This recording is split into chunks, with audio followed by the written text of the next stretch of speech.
Good evening, ladies and gentlemen. It's a great honor to be invited to give this keynote lecture here at the Asia Society, and I would very much like to thank everyone involved in organizing this, both here at the Asia Society and at Columbia University. In particular, Agnes Xu Tang from the Tang Center for Early China at Columbia, who is also co-chair of the Global Council on Arts and Culture here at the Asia Society. I had the good fortune, so to speak, to accompany the Belitung cargo from very early on. So I'm particularly pleased that at least a small portion of this fabulous find is finally here on display. When the German rescue team originally tried to interest me in their find, it was a time when quite a lot of late shipwrecks had been raised, 18th, 19th century, with many blue and white pieces on board. And from a ceramic point of view, they really didn't interest me all that much. So my feeling was, oh no, not another shipwreck. But they said, no, this one is special. They didn't tell me what it was, but they said, this is really special. It's earlier, and you must look at it. And so finally I said, okay, I'll have a look. And they came, and one of the first objects they unpacked was this gold cup. It's huge, it's heavy, it's pure gold, it's absolutely fabulous. I had never seen anything like it, and there isn't much like it otherwise. So the whole idea of a mega gold object like that and shipwreck didn't seem to go together, and Tang Dynasty, which this obviously was, and shipwreck also seemed something that doesn't really match. So one didn't really need to know anything else to realize that this is really a most extraordinary find. And this was in the late 1990s, and the find is still extraordinary today, although a few other Tang shipwrecks have in the meantime been discovered off the coast of Vietnam and off the coast of Thailand. I think with similar combination of ceramics on board, at least the Vietnamese wreck, I believe. And two of these wrecks apparently also of Arab origin, like the Belitung wreck, and constructed in this most amazing way with wooden planks sewn together by fiber. I think John Guy is going to talk about these a bit more tomorrow. He knows much more about this. But as far as I know, those other sites had been severely pillaged, so there's not all that much remaining. Because what is so extraordinary about the Belitung is not only what it included, but that the cargo is more or less intact, that we have the largest part of the cargo preserved. And although it was commercially excavated, I think we really have to be grateful to the rescue company to keep it together, not to sell it in parts, and for it not to be broken up and dispersed, because it is quite important as an overview of a whole shipwreck cargo. It carried a commercial cargo of Changsha wares from Hunan, of which some 55,000 bowls have been recovered. Here on the left, there are about 50 of them. 55,000 have been raised. They are all hand-painted. They're hand-painted under the glaze in two colors, then glazed in this transparent greenish glaze. And then they're dipped 4 times into brown glaze, as you can see here at the corners. So it's quite a lot of work that went into these pieces. They're all different, but in spite of their individuality, it's obviously mass production. And I would think that individually, bowls like that were probably not all that valuable at the time. They might have been sold off in different ports. the ship is meant to have been destined for the Middle East, but pieces like that are also found in various coastal areas of Indonesia and other places, Southeast Asia. Of course, they're also found in South Chinese ports.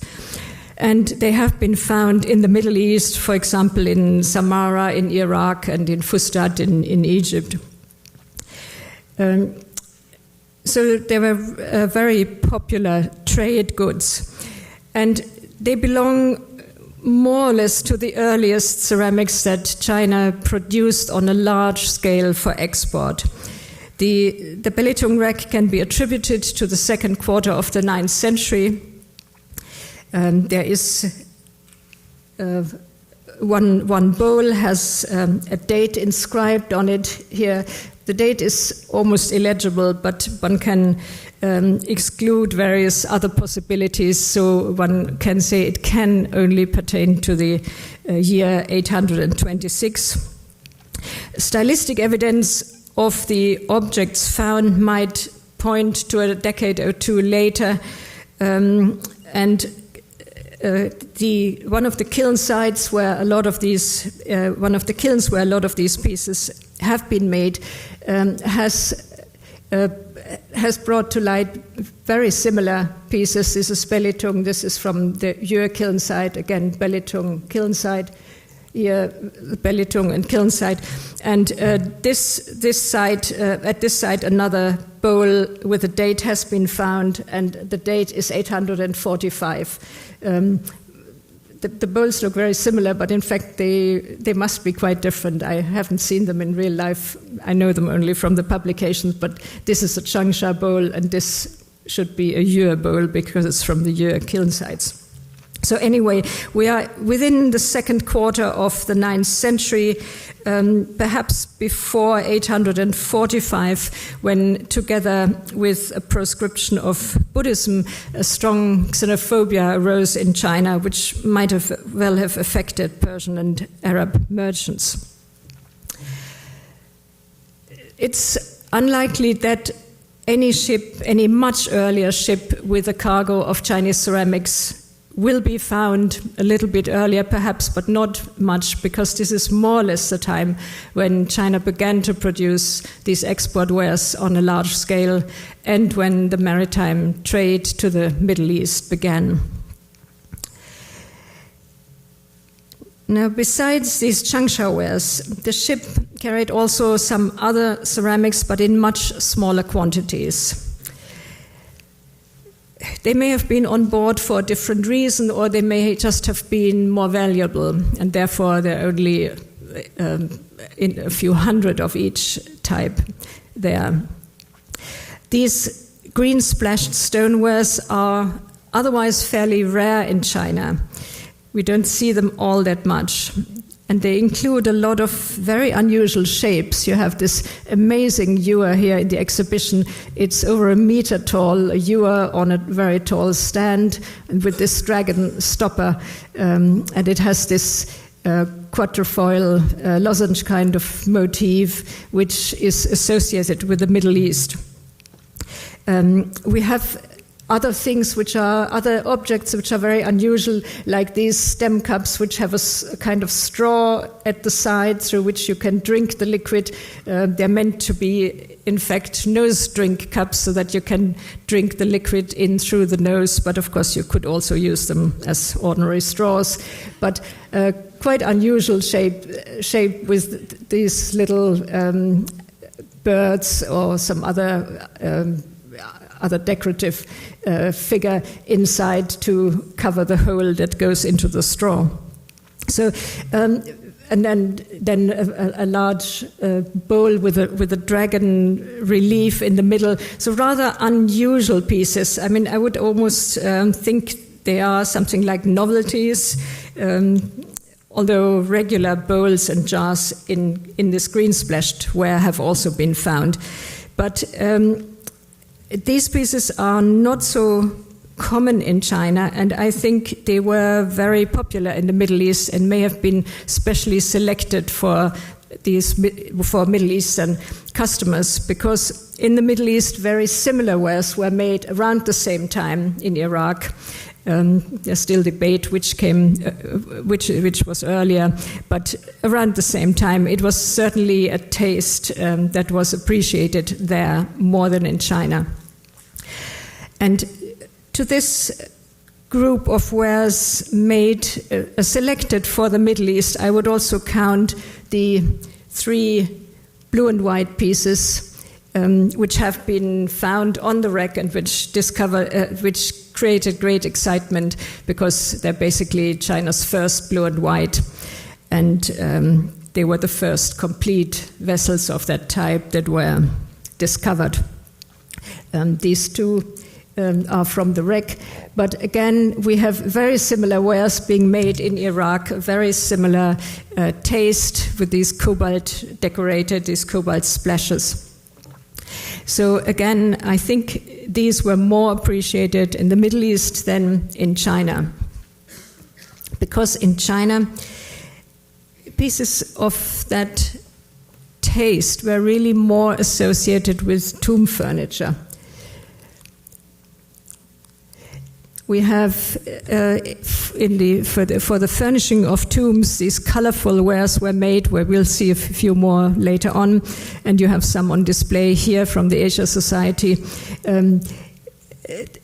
Green decorated, green splashed, and then the cobalt blue decorated. Now, the pieces for tombs were not as high quality; they were lower fired and softer, not as hard. But it's the same kilns that made both, and I think for Chinese. This was not really the taste. These were not the objects they would have preferred to use in daily life. What was appreciated in China were the monochrome white and monochrome green stonewares. And these fine ceramics are really what I would call the precious part of the ceramic cargo on the Belitung. A few hundred pieces of each have been found. Some of these can be ranked among the finest ceramics made at the time. There was nothing better you could obtain. They would almost certainly have been valuable in China, and you have both these white and these green wares, which were similarly regarded, and we'll talk about these a bit more later on. So, of course, what makes the Belitung so unique is that it carried a precious group of metalwares, and there are nearly 30 bronze mirrors, both contemporary Tang mirrors and antique mirrors. This one is a few hundred years earlier from the Han Dynasty. Chinese bronze mirrors are otherwise very rarely found in the Middle East. It's not something that was typically exported, although in Topkapı Saray in Istanbul there is one huge Tang mirror, but that's an unusual, it's rather an exception. But what is otherwise not found outside China at all, of course, are gold and silver wares. And this is what is so extraordinary. On the Belitung, over 30 pieces of gold and silver have been found. These small cosmetic boxes, I think you have one or two up here in the exhibition. This large jar is not the one from the Belitung. The one from the Belitung is very similar, but it was not in very good condition. It has an overhead swing handle, but an extraordinary object, very, very large silver jar. And then, of course, we have the amazing gold pieces. And that is really totally unique. This is not what would have been exported normally. And some of the gold pieces in particular on the wreck show very close connection to some of the ceramics. This square shape with indented corners is rare in both the gold and in the earware.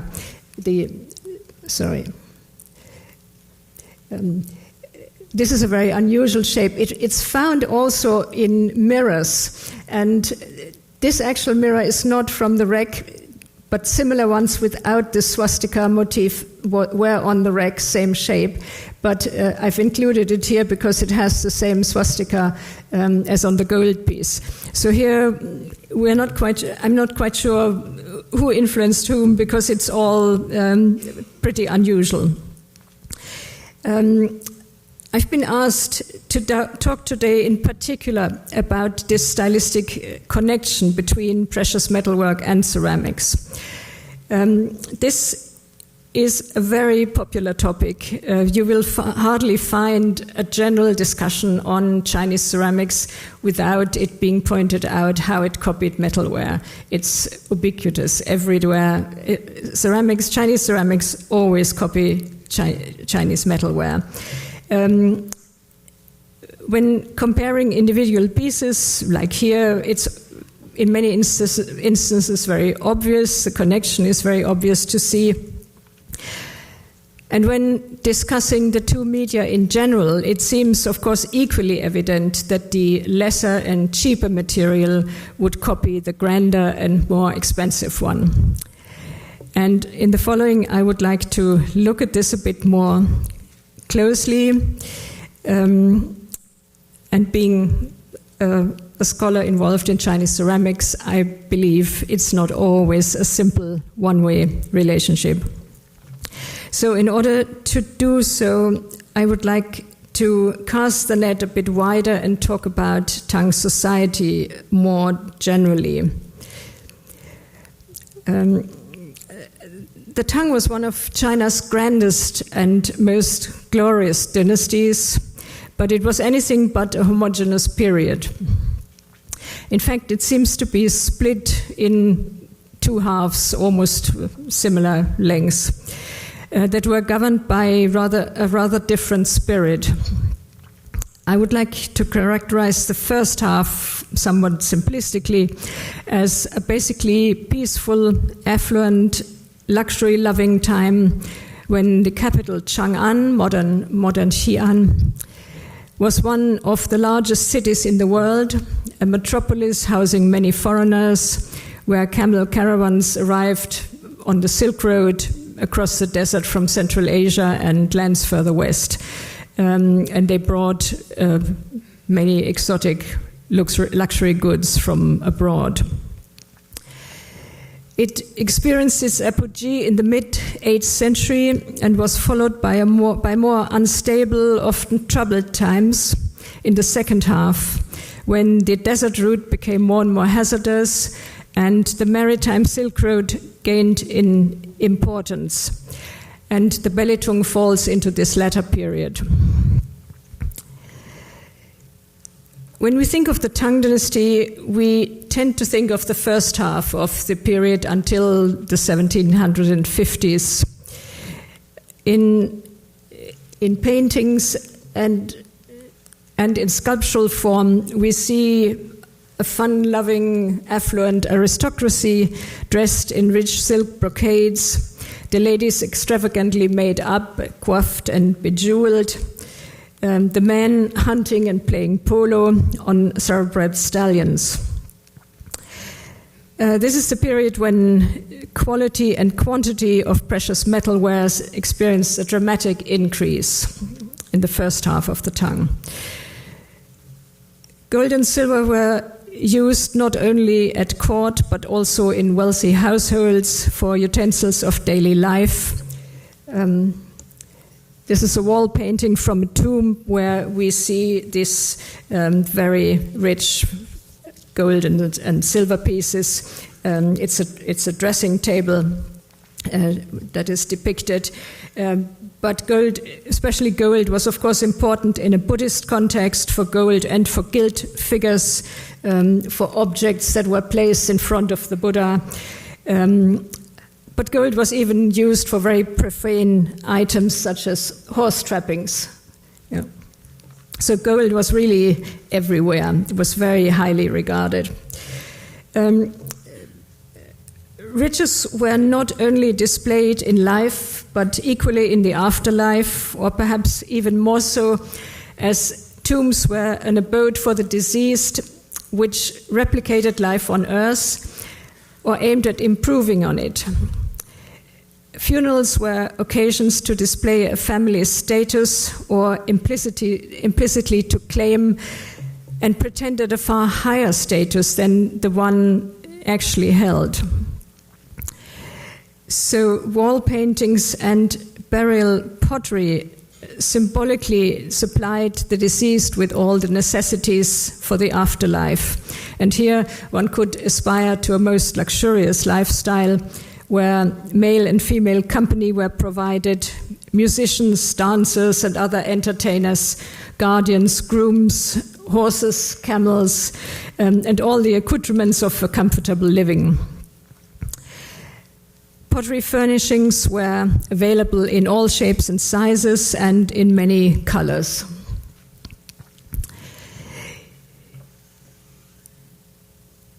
Archaeological finds have amply documented that the frequent official attempts to legislate against excessive funerary pomp and to regulate the quantity and quality of burial objects were not very successful. Tombs were the quantity of objects and the quality became greater and greater until the mid-8th century. But tombs usually did not contain gold and silver itself, because tombs were known to be prone to grave robbers.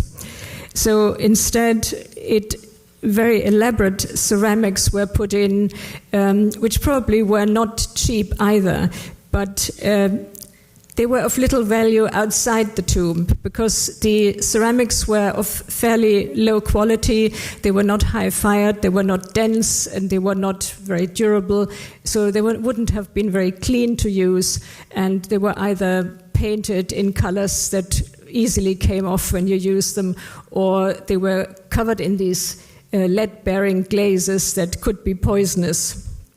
So they were versatile and attractive, and not prone to be stolen. So they provided the ideal medium for furnishing tombs and to replicate more valuable items of daily life.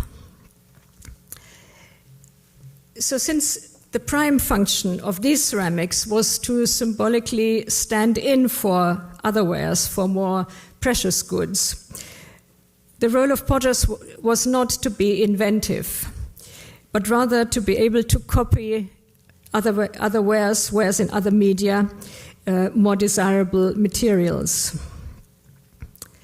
And precious metals, obviously being held in very high esteem, provided very important points of reference. They're presumably responsible for all these angled shapes, for sharp ridges, like you see them here, for angles, for these diagonally attached spouts, which would come natural when working in sheet metal, but which wouldn't be the obvious shapes when working with ceramics. Here again, we have these straight spouts, really like on a metal shape, angular shapes, which you wouldn't do when you throw a pot. So precious metals obviously were very important as a point of reference, but I believe they were not the only one. I feel that it's at least 3 different media that influenced early Tang ceramics. Because besides these angled shapes, we also see many fluid lines in Tang pottery, features characteristic of a very liquid material, totally opposed to metalwares. This amphora shape, a fluid curved handle like you see here, then these bosses which you find on glass, and the squeezed mouse, which is squeezed together at the top. I think these would seem to come from Roman and Near Eastern glass, of Hellenistic inspiration, which arrived via Central Asia and must have represented a valuable and probably also fashionable commodity.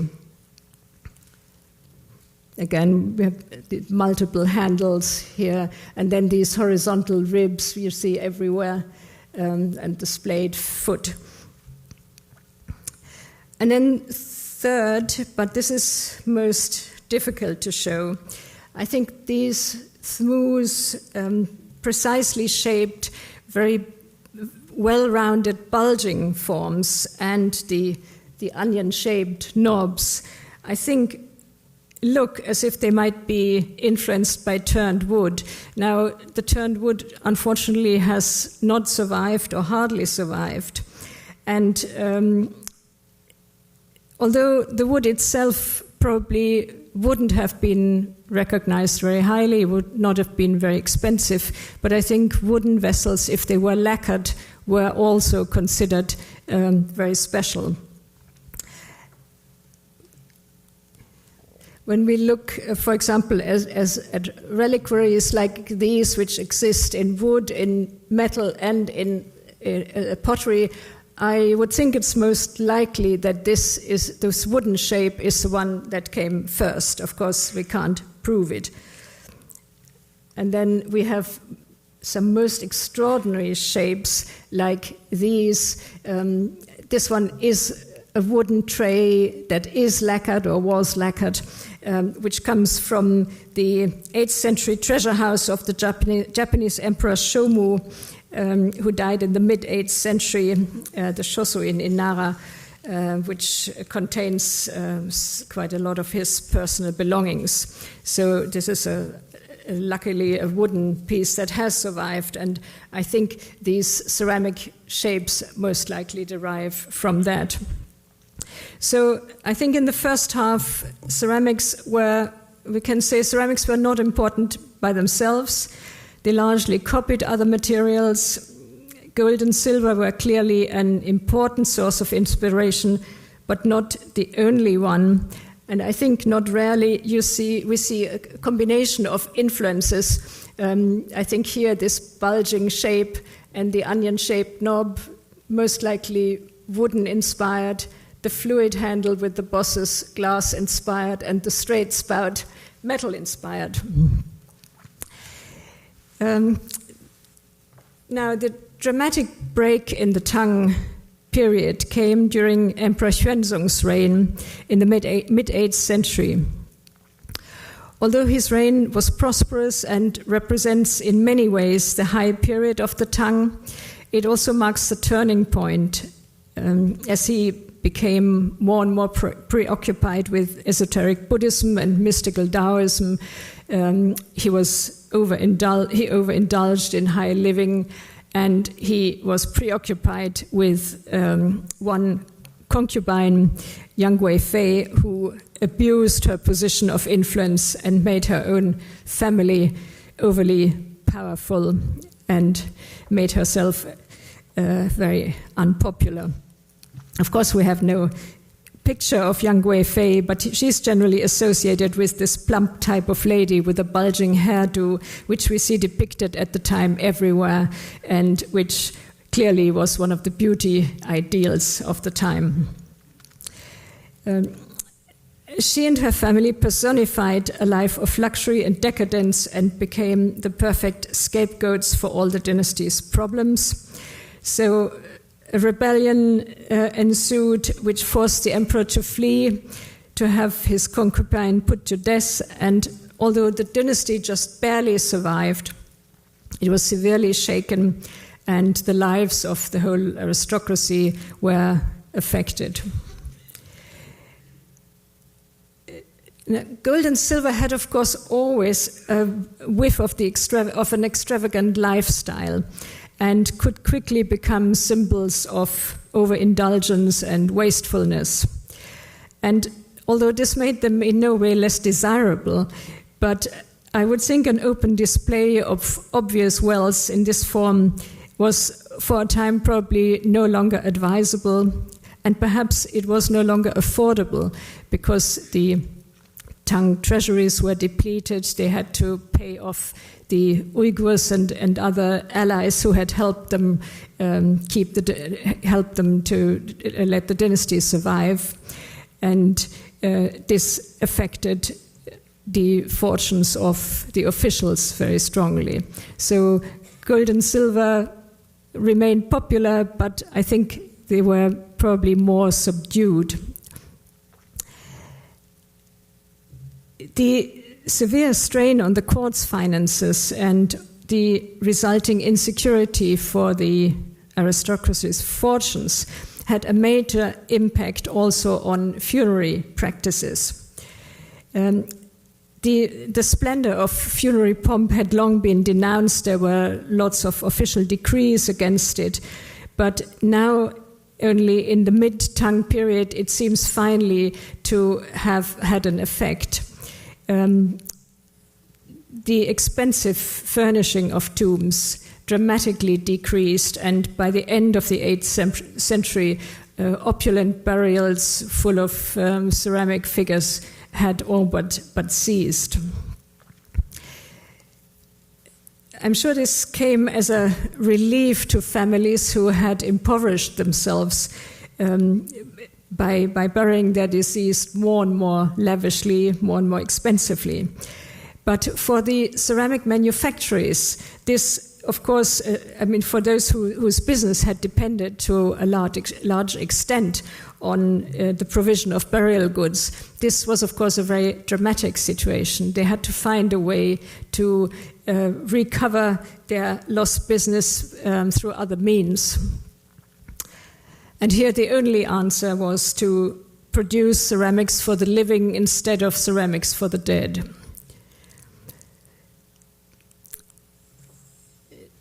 For some time already, many kilns had produced stonewares fired at a high temperature. That's wares that are dense, that are durable, that are hygienic, and highly utilitarian, virtually as serviceable as our modern porcelain. But this had not made them very popular. Ceramics in general were considered a lowly material, and even these fine ceramics were often employed for tomb figures. This is an amazing figure made of stoneware. One would feel what a waste, because it's such a fantastic material. The figure is 74 centimeters high, must have been extremely difficult to fire. So they could have done a lot of crockery with their wonderful material, but obviously this was easier to sell. For some time, these kilns had tried out or had made these stonewares, but either not great shape or rather dirty glaze. So this had to be improved, and now with several kilns competing with each other, they rapidly improved their quality, and eventually we see fine white cups all perfectly shaped like these. Now, this effort to make ceramics for the living was boosted by a new fashion that had come up around that time, and that was the art of tea drinking. Tea had been introduced to China together with Buddhism in the first centuries AD, and had become popular together with the religion. It was drunk in temples and in elegant homes with incense burning beside it. It was linked with Chan Buddhist ceremonies, with meditation. Tea drinking was celebrated like a ritual, and for this ritual, a manual was published in the 8th century, the Cha Jing, the tea classic, by the poet and tea connoisseur Lu Yu. This is a group of miniature tea utensils that was found together with this little statue which supposedly shows Lu Yu. In his manual, he discusses the various utensils needed for the perfect appreciation of tea, and in doing so, he mentions and he grades ceramic tea bowls from various kilns. He ranks Yueware tea bowls highest, since their green glaze enhances the true color of tea, but states that others prefer Xingware, which gives a cinnabar cast to the tea. And he made that famous remark, if Xingware is silver, Yueware is jade. Of course, both the highest, most highly valued materials.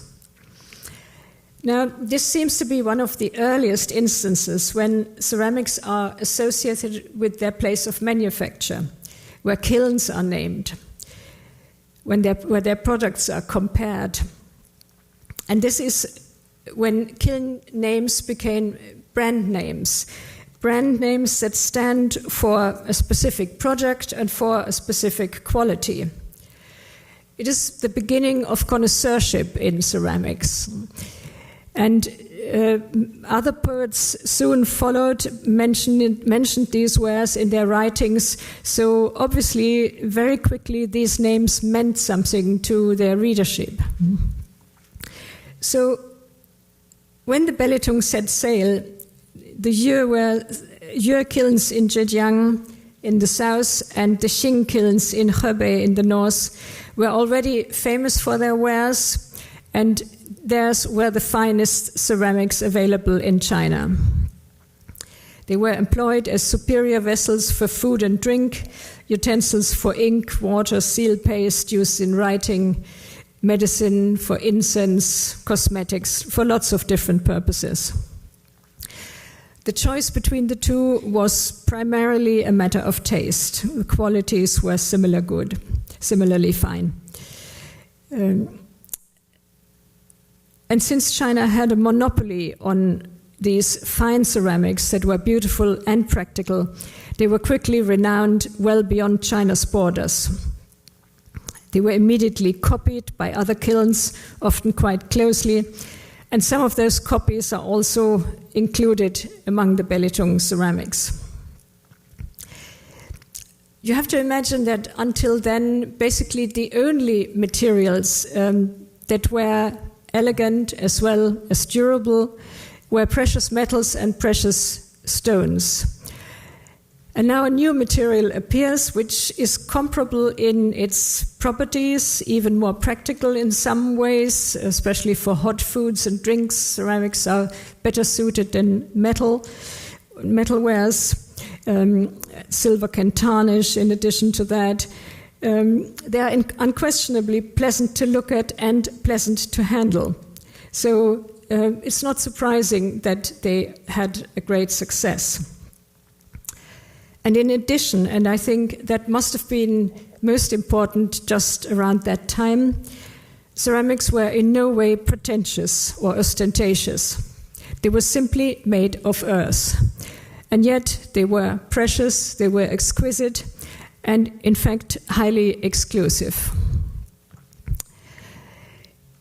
So while everybody can see that a gold cup must be precious, to judge the quality of a ceramic vessel requires an ability to distinguish, since its value doesn't derive from the material, but it derives from its craftsmanship and its style.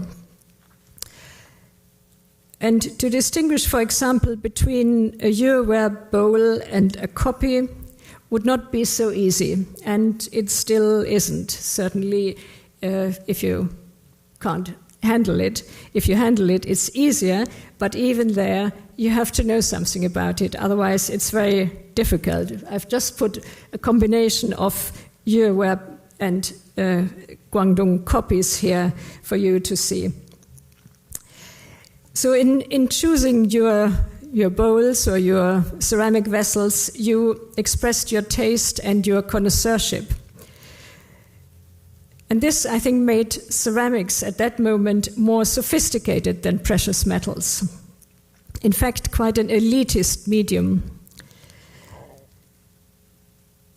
Although gold and silver were never disdained, they were often slightly tainted as nouveau riche taste. which China's literati never wanted to be associated with. And this now mattered more since in the later Tang period, the bureaucracy was increasingly composed of a meritocracy that was selected through exams rather than a hereditary aristocracy. So the ruling elite, the arbiters of taste, had to a certain extent changed, and this also, I think, helped with the success of ceramics. For the potters, this created, of course, a completely new situation. Ceramics were no longer this lowly material that had to replicate something better, but they were now a commodity admired in its own right. And I believe it's at this moment when the best potters became independent, began to break free from simple copying of other media. They gradually find a style and an aesthetic language of their own. And when we now look at connections between metalwork and ceramics in the Belitung cargo, it seems that the potters from the most celebrated manufactories from the Yue and Qing kilns were the first to play around with their own material. When we look at these three cups, this green splashed one here still copies the handle completely, like here. The shape is also a complete metal shape.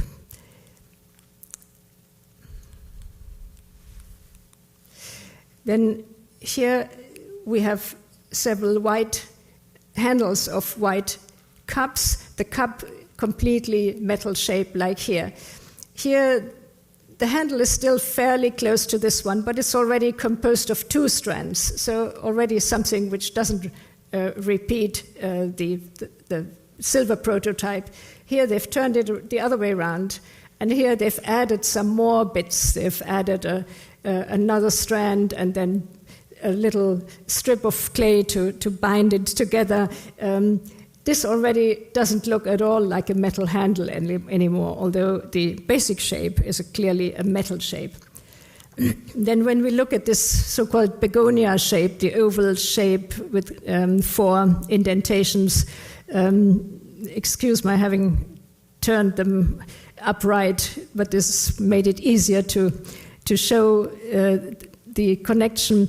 The gold, one of the gold cups from the Belitung, one of the silver cups, a broken cup, and then one of the pieces from the Changsha kilns, which very closely still copies the silver shape.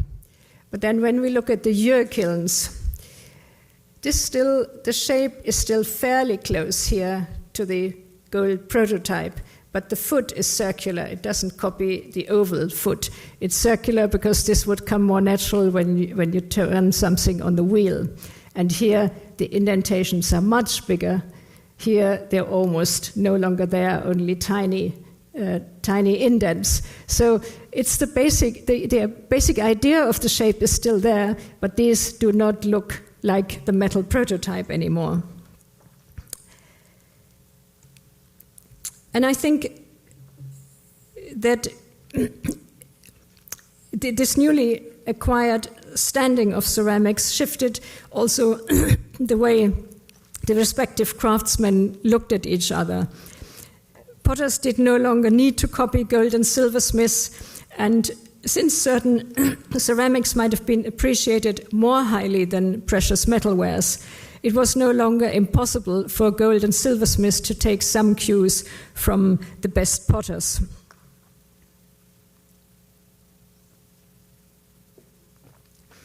This influence is particularly noticeable between the Yue manufactories and gold and silver because some of the important gold and silver workshops were located close by. When you look at these at first glance, you would probably say these are silver shapes, but I would say this curved handle probably comes more naturally to a potter than it comes to a silversmith working with sheet metal. And these are 2 line drawings of silver bowls. This to me is a clear metal shape. This to me is a ceramic shape.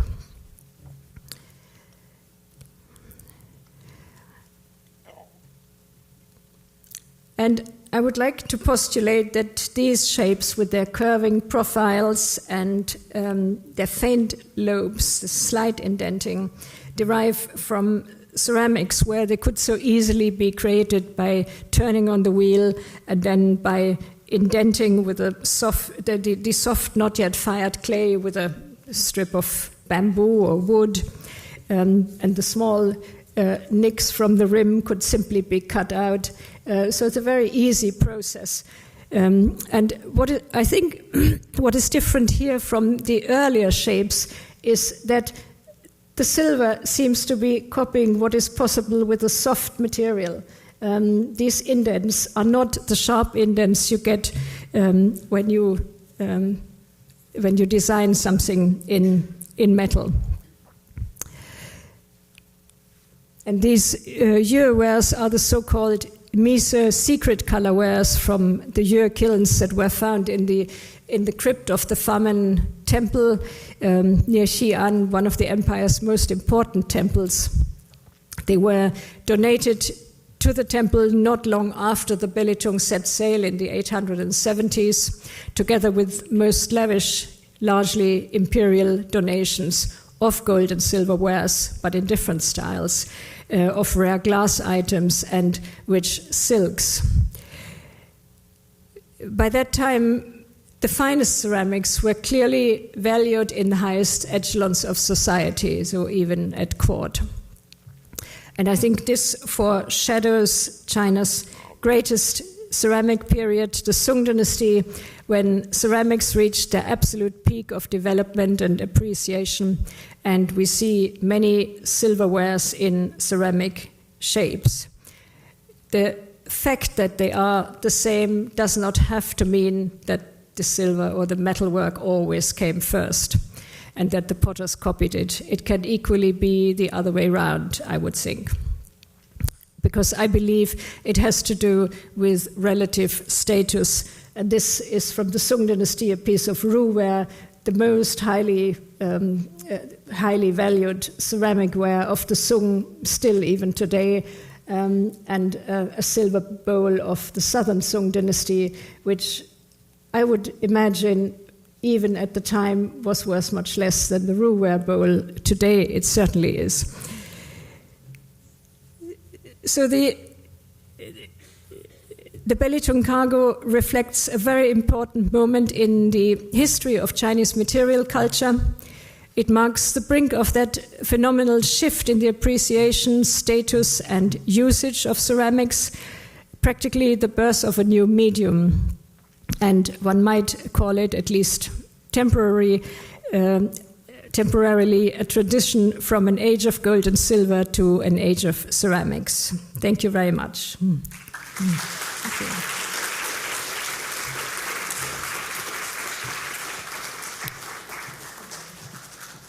Thank you, Regina, for laying out such a robust and fascinating context for the works in the exhibition, but also the upcoming symposium.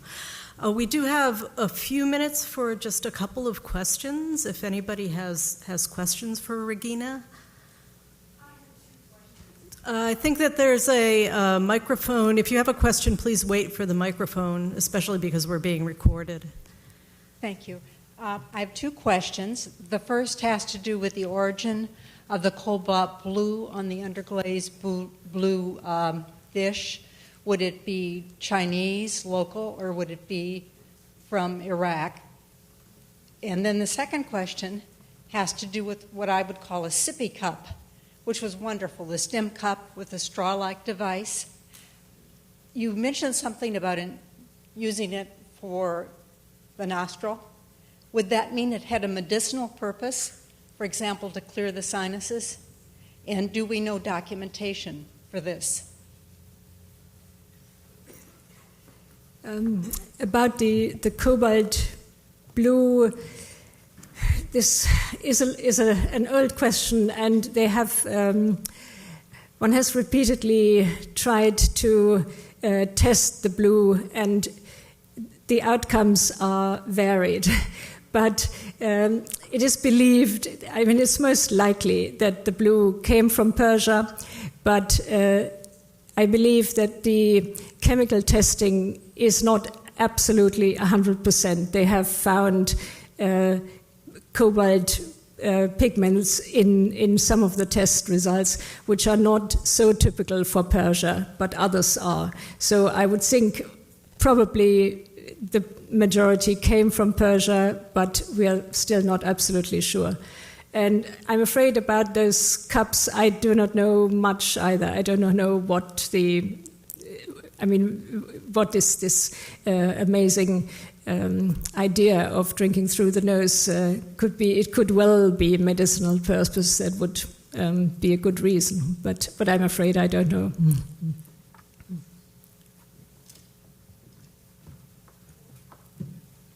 Any other questions? There's one at the back there in the middle.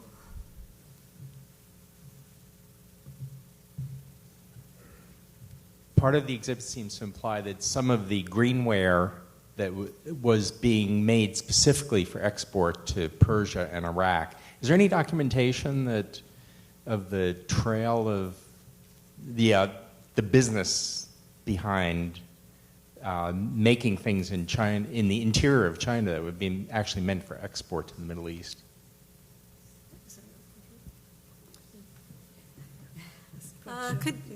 Could you maybe rephrase that? We didn't quite get it.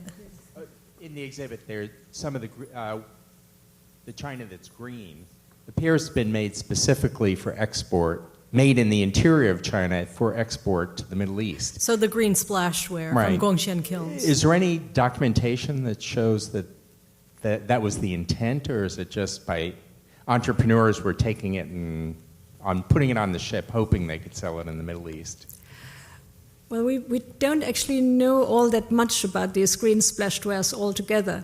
And it's possible even, and it's very likely, that the different the various green splashed-wares on the Belitung were not all made by the same kiln.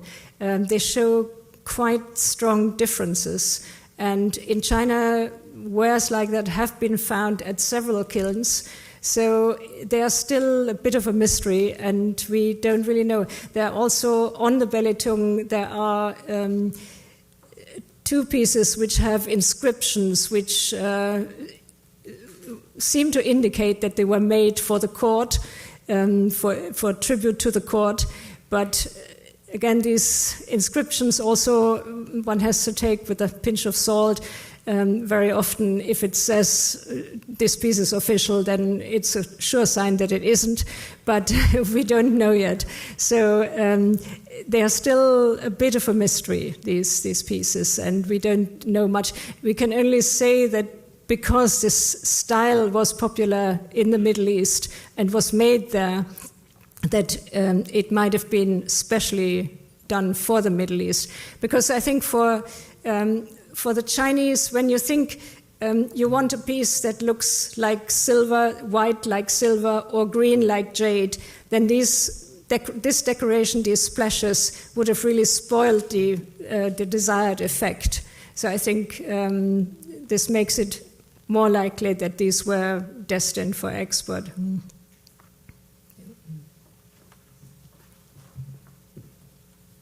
Anyone else? One more in the back. I've seen some of these objects at the Asian Civilizations Museum in Singapore, and I recall that there were a couple of ceramic objects that looked like they might have been whistles, or at least the speculation that they were whistles. And there was also a gold object that looked like it was a bracelet, small bracelet sized for a woman's wrist, perhaps. It had been broken and had been resoldered. Were these also Chinese objects? And what would you say their context might be? I think the whistles, I think, are also from the Changsha kilns. And you mentioned a bracelet, a gold bracelet. That I don't know where it's from. I would think it's also a Chinese piece, but this is an unusual piece in the something we haven't seen much otherwise.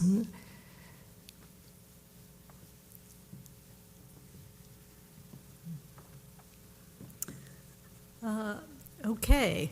I think we're about done with time now, but I want to make sure that all of you, if you haven't seen the exhibition yet, again, the galleries will be open until 9 o'clock tonight, and of course the exhibition's open until June 4th.